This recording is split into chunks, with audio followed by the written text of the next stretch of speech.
Good evening and welcome back to 31 Horror Nights. It's October 17th and tonight's movie is Leaving DC.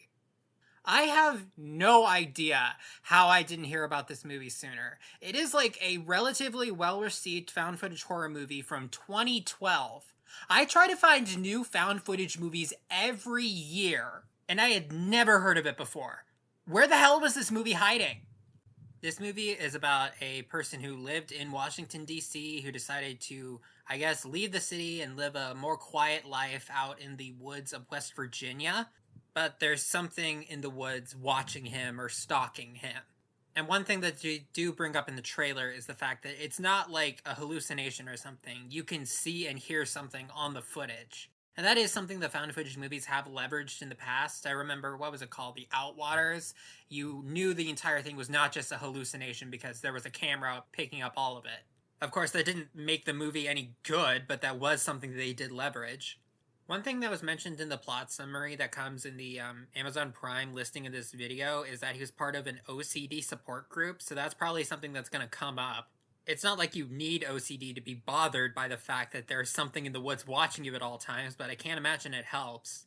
I was mostly drawn to the fact that this has like a relatively good score on IMDb. Found footage movies usually don't. So let me go give it a watch.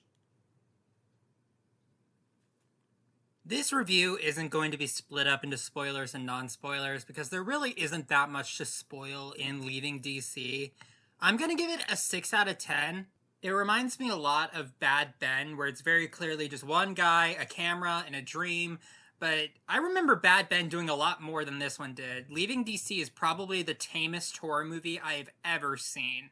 And to clarify, that doesn't mean there was nothing scary attempted in this movie. There actually, were a decent number of scares, but they were all, chilling, implicit kind of scares.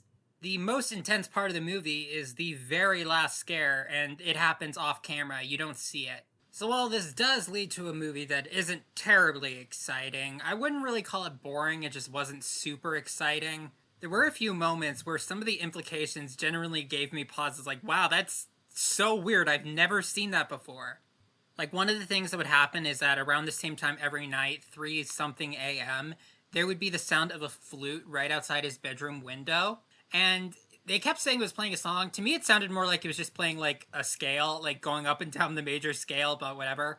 Anyway, this happened 2 nights in a row, and it was 2 different pieces of music, or a scale, and what he realized was that if you timed it in relation to the time, the second one started the moment the first one ended the previous night.